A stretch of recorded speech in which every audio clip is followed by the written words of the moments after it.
Hey everyone, what's up? Hello and welcome. What's happening? Today we're going to talk about why people won't get ahead. Not why they can't get ahead, but why they won't get ahead. The bottom line is that people don't like losing and don't like winning if that means having to beat someone else. My sister is a clinical psychologist. We have some really amazing conversations about mental health and optimization of lifestyle and routines. One of the things that she recently told me was that finally she's able to see the benefits of self promotion and the benefits of seeing life as a popularity contest, something where you're actually trying to get ahead, trying to win. So, we're talking about why people won't get ahead, not why they can't get ahead. And my sister, Dr. Anahita Nawab Holden, was saying, yeah, seeing life as a popularity contest was not something I ever really considered. But I've started to realize it's actually okay to try to be popular, to try to be rich, to try to be intelligent, to try to be emotionally strong, and try to be physically strong. To become physically, emotionally, mentally, financially, or morally strong requires work, requires effort. But more than all that, it requires the desire to want to be in a better position than you are currently, to want to be in better shape than you are currently. And many of us think, like the Sade quote, if someone has to win, if someone has to lose, I don't want to play. The idea is that if someone has to lose, even if I'm the winner, I don't want to be involved in a game where that person is potentially losing because I beat them. So that is why we want to maintain our innocence and feel like becoming rich, becoming powerful, winning, beating others compromises our innocence, opens us up to guilt and accusation of either cheating or starting with an unfair advantage or different kinds of dismissals and negations of our merit. So, this is a presentation to describe how all the mental health professionals that I'm friends with and that I study are narrowing in on a very specific phenomenon, which is that people are more and more shy about their success, more and more reticent or reluctant to go for success, to go for it, and that it is fear of rejection. So, go for it stands for get over fear of rejection in time. And it's an invitation to stop playing small, stop settling for less, including things like pain and suffering. Stop settling for as much fear, anger, and sadness as you have in your life. Stop settling for being turned into a grumpy pants as often as you are in life. So, lifestyle modification is about improving your lifestyle, whether it's your physical, emotional, mental, financial, social, or moral lifestyle. And in fact, identifying the ways in which all six of those can be optimally modified or optimized.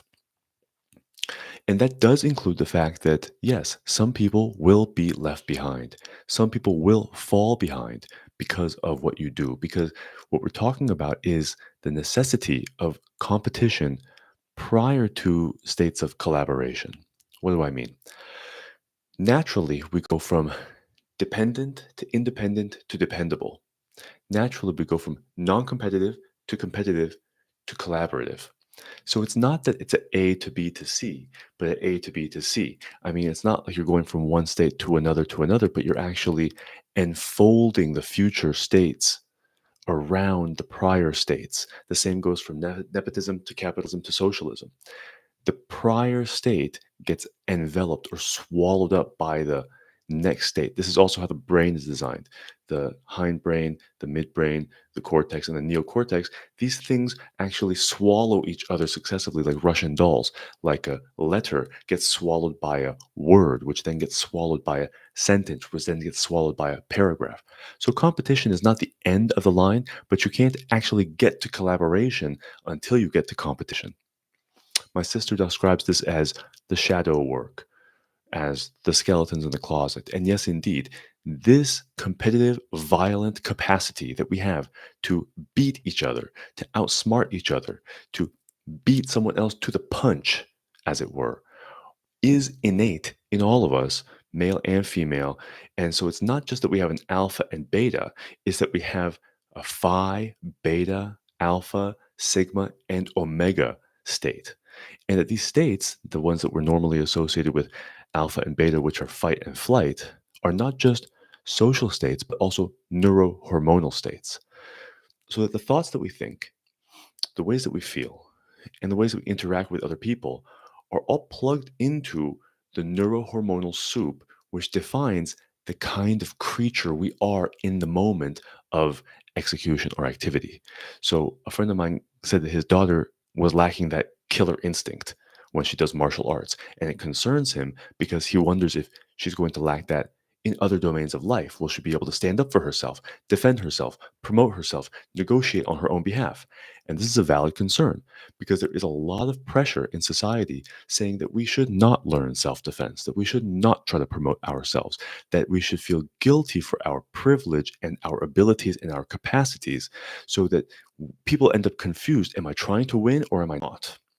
I experienced this in my own life, but thankfully, most of the people around me are very clear on this, that they are trying to win, that they have reconciled, not necessarily as articulately or explicitly as I'm doing it, but that violence is necessary, that you're going to get hurt, that it's necessary to hurt other people, etc., but that you can, over time, build the kind of life where you're not hurting other people, and that you can go from being guilty to innocent to even glorious in the same way that you can go from dependent to independent to dependable, in the same way that you can go from non competitive to collaborative, but that the avoidance of competition or keeping it as a shadowy, subconscious, repressed element of your reality actually does not do what you think it does, which is let you bypass competition to go straight to collaboration.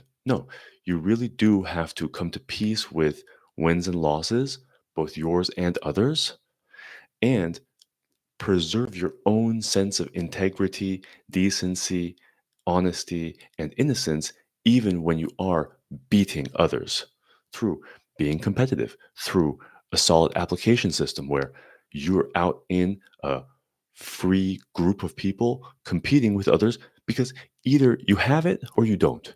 Either you have what it takes and can deliver on the promises and you can perform, or you can't.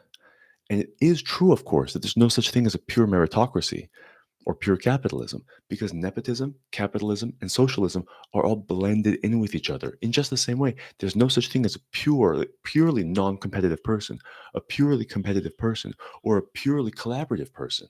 In fact, these things are all blended, but we do have our centers of gravity. So for me, it's valuable to over time become someone who occupies a center of gravity of collaboration and cooperation, which is actually one step beyond peace. Peace is merely a detente, tolerating each other, agree to disagree. But collaborating and cooperating is actually one step above that. And to get there does require a person to be a performer to whatever degree and in whatever way the group with which they're collaborating needs them to perform.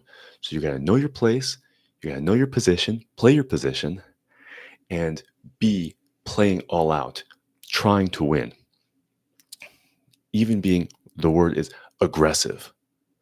These are the kinds of things that, when conflated with their less savory sides, like if you call manipulative the same as deceptive, which it's not, or if you call aggressive the same as hostile, which it's not, then the friendlier words, which are like manipulative and aggressive in this case, get pulled down by their less friendly versions, by their evil twins, but they can also get pulled up by their good twins because the good twin of manipulation is simply influence or contribution or direction, guidance, leadership.